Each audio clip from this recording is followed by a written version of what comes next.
अस्सलाम वालेकुम। सीखो सब कुछ में खुश आमदीद। दोस्तों, आज हम वी लुकअप विद मैच का फंक्शन डिफरेंट तरीके से यूज करना सीखेंगे। पहले पार्ट 3 में हमने वी लुकअप विद मैच का फंक्शन यूज किया था, जिसमें डेटा को कॉलम वाइज हमने डिस्प्ले करवाया था।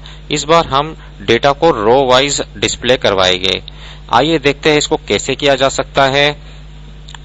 इस वक्त हमारे पास एक मार्कशीट है जिसमें स्टूडेंट्स के नेम दिए हुए हैं और सब्जेक्ट्स दिए हुए हैं और उनके मार्क्स दिए हुए हैं।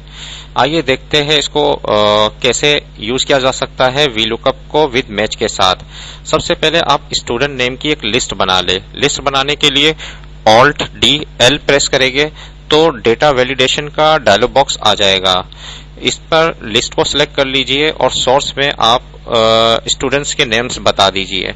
स्टूडेंट्स के नेम को मैंने सिलेक्ट कर लिया और ओके कर दिया, तो एक लिस्ट बन जाएगी स्टूडेंट्स के नेम की।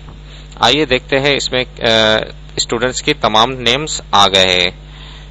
इस वक्त मैंने इमरान को सिलेक्ट कर लिया और आप कोई भी नेम सिलेक्ट करेंगे तो उसके मार्क्स यहाँ डिस्प्ले हो जाए। इसके लिए हमें वी लुकअप का फंक्शन यूज करना पड़ेगा विद मैच के साथ। आइए देखते हैं इसको कैसे किया जा सकता है। सबसे पहले आप इज इक्वल टू लिखें और वी लुकअप और टैब की प्रेस कर देंगे तो ये आपसे लुकअप वैल्यू पूछेगा। लुकअप वैल्यू क्या लुकअप करे? मैंने कहा स्टूडेंट्स का नाम लुकअप करे, और क्योंकि ये फार्मूले को मैं नीचे की तरफ ड्रैग करूंगा तो ये सेल जो है वो C16 से C17 हो जाएगा, इसलिए मुझे इसको फिक्स करना है। तो F4 प्रेस कर दे तो ये फिक्स हो जाएगा। अब ये अपनी जगह से हिलेगा नहीं जब मैं ड्रैग करूंगा। इसके बाद कॉमा लगा दीजिए। उसके बाद आपसे पूछ रहा है टेबल एरे, इस पर आपको डेटा की पूरी रेंज बतानी होगी। मैंने डेटा को सिलेक्ट कर लिया और इसको भी मैं फिक्स कर दूंगा F4 प्रेस कर ताकि ये अपनी जगह से हिले ना। उसके बाद कॉमा लगाने के बाद आपसे कॉलम इंडेक्स नंबर आपसे पूछेगा। कॉलम इंडेक्स नंबर इस वक्त मैं इसमें मैच का फंक्शन यूज करूंगा कॉलम इंडेक्स नंबर हासिल करने के लिए। मैच, अब मैच का फंक्शन जैसे ही मैं यूज करूंगा तो मैच की भी अपना क्राइटेरिया है। सबसे ये पहले ये पूछेगा कि लुकअप वैल्यू क्या आपको बतानी है। लुकअप वैल्यू क्या है? B19, यानी कि उर्दू को यहां सिलेक्ट करना है कि उर्दू को वो मैच करवाएगा। तो मैंने यहां टाइप कर दिया B19।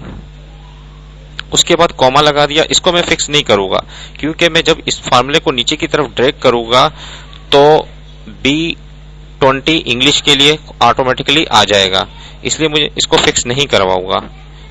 कॉमा लगा दिया। अब लुकअप एरे।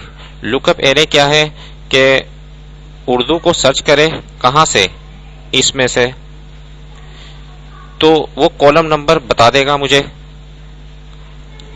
उर्दू को सर्च करे इसमें से तो वो सर्च करेगा उर्दू को और कॉलम नंबर लेकर आ जाएगा। इस हेडिंग को मैंने सिलेक्ट कर दिया और F4 प्रेस कर मैंने इसको फिक्स करवा दिया। फिर कॉमा लगाकर आप एग्जैक्ट मैच के लिए 0 प्रेस कर दें। एग्जैक्ट मैच के लिए हमने 0 प्रेस कर दिया, 0 लिख लिया क्योंकि एग्जैक्ट मैच है, और ब्रैकेट को क्लोज करा दिया। उसके बाद कॉमा के बाद आप वी लुकअप का एग्जैक्ट मैच करवाने के लिए 0 प्रेस कर दे और ब्रैकेट को क्लोज कर दे, और जैसे ही आप इंटर प्रेस करेंगे तो 45 मार्क्स उर्दू के इमरान के उठकर आ गए। ये देखिए। अब आप इस फार्मूले को ड्रैग कर लीजिए। अब आप देखिए कि डेटा एग्जैक्ट आया है या नहीं। इमरान 45 मार्क्स, इंग्लिश में 93, मैथ में 56, केमिस्ट्री में और फिजिक्स में 46। देखिए कितना जबरदस्त ऑप्शन है वी लुकअप का मैच के साथ। और अगर आप यहां से स्टूडेंट्स का नेम को सिलेक्ट, यहां से मैंने कर दिया फैजान, तो फैजान का डेटा उठकर आ गया। इस तरीके से मैंने सुहेल कहा तो सुहेल का डेटा आ गया। देखिए कितना जबरदस्त शीट आप बना सकते हैं वी लुकअप विद मैच के जरिए, जिससे आपका डेटा ऑटोमेटिकली उठकर आ जाएगा। आपको सिर्फ उस डेटा के नेम को सिलेक्ट करना है, स्टूडेंट्स के नेम को सिलेक्ट करना है और वो उसके मार्क्स को डिस्प्ले कर देगा। उम्मीद है कि ये वीडियो आपको बहुत पसंद आई होगी। लाइक और सब्सक्राइब करना मत भूलिएगा। दोस्तों, आप मेरे चैनल को जरूर सब्सक्राइब करें ताकि कोई भी नई वीडियो वगैरह आए तो उसकी नोटिफिकेशन आपको मिल जाए। Thanks for watching. Allah Hafiz.